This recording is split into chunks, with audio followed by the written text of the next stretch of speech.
তারা মাঝে মাঝে হাত তুলে বলতো, আবু জাহিল চাচা আমাদের কিছু প্রশ্ন আছে, আপনি তো আমাদের মধ্যে জ্ঞানী। তাদের মধ্যে আবু জাহেল জ্ঞানী ছিল, আর আবু জাহেল আমার আল্লাহকে নবীকে না চিনার কারণে আমাদের কাছে তার কোনো দাম নাই, বরং তার নাম হলো আবু জাহেল, মানে জাহিলর বাপ। তার নাম কি? জাহিল। যে আল্লাহকে চিনে না তার কোনো দাম আল্লাহর কাছে নাই। এখন তারা তো মনে করতো না না আবু জাহেল খুব জ্ঞানী মানুষ। এখন হাত তুলে বলতো, চাচা মুহাম্মদ সাল্লাল্লাহু আলাইহি ওয়াসাল্লাম যে আমাদেরকে কিয়ামতের কথা বলেন, হিসাব নিকাশের কথা বলেন, যদি চাচা হিসাব নিকাশ নেওয়া হয় তাহলে আমাদের কি উপায় হবে? আবু জাহেল বলে, বেকুবের দল, আমরা মরে যাব, মাটির সাথে মিশে যাব, কোটি কোটি বছর হয়ে যাবে, সেখান থেকে মুহাম্মদের আল্লাহ তুলে আবার আমাদের কাছ থেকে হিসাব নেবে, এটা কি সাধারণ কথা? এগুলো বাদ দাও। তারা বলে, বস যেটা বলছে এটা তো মানা লাগে। অথচ আল্লাহ কি বললেন? আয়াহসাবুল ইনসানু আল্লান নাজমা ইযামা বালা কাদিরিনা আলা আন নুসাউইয়া বানানা। আল্লাহ বলছেন শুধু তোমাকে না, তোমার বৃদ্ধাঙ্গুলি পর্যন্ত কিয়ামতের ময়দানে তুলবো। জোরে বলুন সুবহানাল্লাহ। এখন ইহুদি খ্রিস্টানেরা বলে, কি রে আল্লাহ কেন বৃদ্ধাঙ্গুলির কথা বললেন? এর মানে করিমউদ্দিন করিমউদ্দিন হয়ে উঠবে, রহিমউদ্দিন রহিমউদ্দিন হয়ে উঠবে, একজনের জায়গায় আরেকজন উঠতে পারবে না। একজনের ফিঙ্গারের সাথে আরেকজনের কোনো মিল আছে? মিল নাই। এখন আরেকটা কথা যে হাত তুলে বলে, চাচা আচ্ছা যদি কিয়ামত হয়ে যায় তাহলে আমাদের কি উপায় হবে?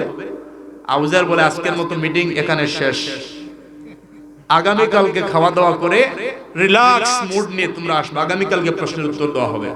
এখন আগামী কালকে যখন আসলো, মিটিং যখন বসলো, বাতিজা হাত তুলে বলছে, চাচা মনে আছে আমার প্রশ্ন?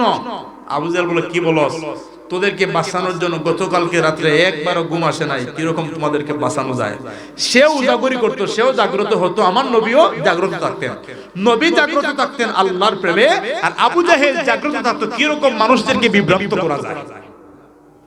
এখন বললো, গতকালকে রাত্রে ঘুম হয় নাই, তোর প্রশ্নের আনসার কিরকম দেবো এই চিন্তা করে তো তুই বাতিজা প্রশ্ন করেছিস যদি কিয়ামত হয় আমাদের কি উপায় হবে। আচ্ছা শোন, কিয়ামত হলে আমি গতকালকে রাত্রে খুব গবেষণা করেছি কোরআন নিয়ে আর মুহাম্মদ সাল্লাল্লাহু আলাইহি ওয়াসাল্লামের কথা নিয়ে। মানে সে তাহলে কি বুঝায়? কি বুঝায়? সেও জানতো, কিন্তু সে গবেষণা করেছে কোরআন থেকে এবং নবীর কথা থেকে। কথা বলে ঠিক না?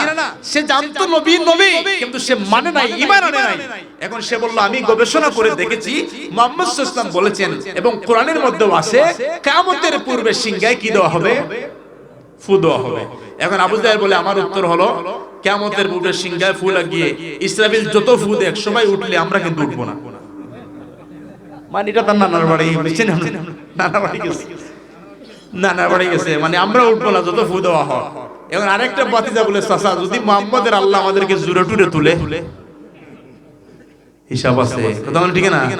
এখন তো আবু জাহেল চিন্তা করতে বলছে, না আজকে মিটিং এখানে শেষ, উত্তর পারে নাই, আগামী কালকে এসে উত্তর দিব। কথা বুঝতেছেন আপনারা?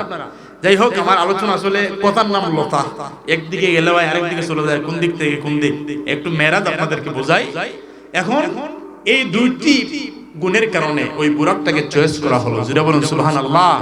ওই বুরাকটাকে চয়েস করার পরে আল্লাহ পাক বললেন, জিবরাইল আমার নবী আসবেন। আজকে যদি প্রধানমন্ত্রী আসেন, দলের নেতা কর্মীরা যাবে, আমার নবী আসবেন, এরকম তো আসলে হবে না, জান্নাত থেকে তুমি 50,000 স্পেশাল ফেরেশতা নিয়ে যাও। জুড়ে বলুন সুবহানাল্লাহ। জিবরাইল 50,000 ফেরেশতা নিলেন। আল্লাহ তাদের কাজ কি? আল্লাহ বলেন তাদের কাজ হলো আমার নবীকে ওয়েলকাম, অভ্যর্থনা, স্বাগতম, ইস্তেকবাল জানাবে, আর ইস্তেকবালের মাধ্যমে আমার নবী আমার কাছে আসবেন। আরে যেই নবীকে পাহাড় ইস্তেকবাল দেয়, যেই নবীকে সাগর ইস্তেকবাল দেয়, যেই নবীকে পাথর ইস্তেকবাল দেয়, যেই নবীকে গাছ ইস্তেকবাল দেয়, ওই নবী কি সোজা চলে আসবেন? ইস্তেকবাল লাগবে না।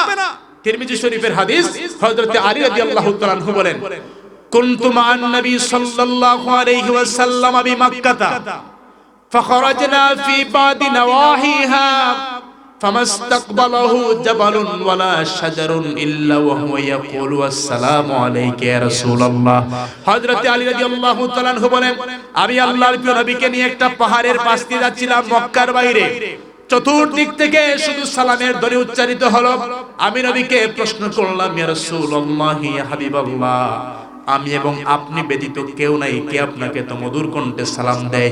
আল্লাহর নবী বললেন, আলী রে শোনো, ফামাস্তাকবালাহু জাবালুন ওয়ালা শাজারুন, আমি নবী যখন পাহাড়ের পাশ দিয়ে যাচ্ছিলাম তখন আল্লাহর পাহাড় আর গাছপালাগুলা সুস্পষ্ট ভাষায় তারা আমাকে ইস্তেকবাল জানিয়ে অভ্যর্থনা জানিয়ে তারা বলেছে আসসালামু আলাইকা ইয়া রাসূলুল্লাহ। জিব্রাইল 50,000 ফেরেশতার বহন নিয়ে পৃথিবীতে আসছে, এসে দেখেন নবীজি ঘুমে। কোন জায়গায়? এখন নবীকে ঘুম থেকে জাগানোর এই দুঃসাহস কি জিব্রাইলের আছে? নবীকে কি হুজরার বাইরে থেকে ডাকা যায়? এই সূরা হুজরাতের মধ্যে এসেছে বাইরে থেকে ডাকা যায় না। নবীর সামনে উচ্চ আওয়াজে কোথাও লা তারফাউ আসওয়াতাকুম ফাওকা সাউতিন নবী, উচ্চ আওয়াজে কোথাও বলা যায় না। জিব্রাইল বলে আল্লাহ এত মহা মুসিবত। আল্লাহ বলেন টেনশন নাই, ইয়া জিব্রিল কাব্বিল কাদামাইহি, তুমি আমার নবীর কদমের মধ্যে চুম্বন লাগাও। জোরে বলুন সুবহানাল্লাহ সুবহানাল্লাহ। অনেকে বলে কদম বুসি নাই, চুম্বন নাই। আরে তারা মনে করে কি জানেন যে ইমাম বুখারী মনে হয় সারা জীবনে শুধু বুখারী শরীফ সংকলন করেছেন। আরে বেকুব, ইমাম বুখারীর আরো অনেক কিতাব রয়েছে। ইমাম বুখারীর একটি কিতাবের নাম হলো আল আদাবুল মুফরাদ। নাম কি বলেন? আল আদাবুল মুফরাদ। ওই আল আদাবুল মুফরাদের মধ্যে ইমাম বুখারী রাহমাতুল্লাহ আলাইহি কদম বুসির হাদিস নিয়ে এসেছেন। জোরে বলুন সুবহানাল্লাহ।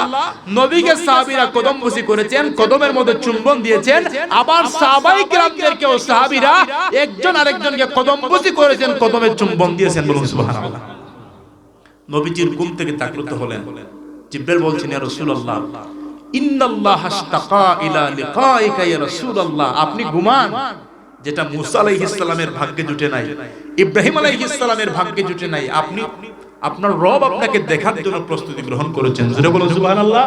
মুসা আলাইহিস সালাম শুধু বলেছেন রব্বি আরিনি তিলকার রুসুলু ফাদ্দাল্লাহ বাদাহুম আলা বাদ মিনহুম মান কাল্লামাল্লাহ ওয়া রাফা বাদাহুম দারাজাত। আল্লাহ বলেন মাইনে ফজিলত আতা কিয়া বাজু কো বাজু পর, আমি এক এক নবীকে এক এক নবীর উপরে শান দিয়েছি, আজমত দিয়েছি, পজিশন দিয়েছি, শারাফাত দিয়েছি, স্ট্যাটাস দিয়েছি।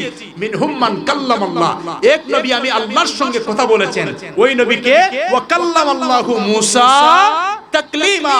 আল্লাহ বলেন ওয়া রাফা বাদাহুম দারাজাত, আমার নবীকে আল্লাহ এমন মর্যাদা দিলাম দুনিয়া में सारी दर्जों में अल्लाह की सिवा सारे दर्जों में हबीब आपको मायने सबसे ज्यादा आपकी मर्यादा बुलंद फरमाएगा। बोलो सुभान अल्लाह सुभान अल्लाह। अल्लाह की सिवा अल्लाह या रसूल अल्लाह जिंदाबाद जिंदाबाद जिंदाबाद। এবার বলেন মুসা আলাইহিস সালাম কে বলছেন রব্বি আরিনি, আল্লাহ আপনাকে দেখতেছি। আল্লাহ বলেন লান তারানি। আল্লাহ কি বলেন? আপনারা তো উর্দু বুঝেন। তোর পে কাহা রবনে লান তারানি মুসা, তোর বলে আল্লাহ কি বলেন? লান তারানি মুসা। তোর পে কাহা রবনে লান তারানি মুসা, তোর पे कहा रब ने लन तरानी मूसा, लेकिन मेरे आका को, लेकिन मेरे हुजूर को, लेकिन मेरे नबी को, लेकिन मेरे रसूल को रब ने अर्श पर बुलाया है। मरहबा मरहबा। आसमान ही पर सब नबी रह गए, अर्श आज़म पे पहुंचा हमारा नबी। बोलुन सुबहानाल्लाह। এবার নবীজি জাগ্রত হলেন। আজকের ওয়াজ এখানে শেষ। এখন বিয়ানীবাজার কি আরেক জায়গায় ওয়াজ করতে হবে। যতটুকু এসেছি আমরা উম্মেহানির গড় পর্যন্ত, এখানে আমি জানি যে আমি আগামী বছর আসবো যদি আল্লাহ বাঁচায় আমারে। যেহেতু 5 বছর হয়ে গেছে, মোটামুটি এটা গ্যারান্টি দেওয়া যায় না নি? আচ্ছা, আগামী বছর আমরা উম্মেহানির গড় থেকে ইনশাআল্লাহ শুরু করে মিনাল মসজিদিল হারামি ইলাল মসজিদুল আকসা পর্যন্ত যাব। সেইটুকু পর্যন্ত আল্লাহ পাক যেন আমাদেরকে সুস্থ সুন্দর এবং আমাদের নেক হায়াতকে যেন দারাজ করেন। বলুন আমিন। সাল্লাল্লাহু আলাইহি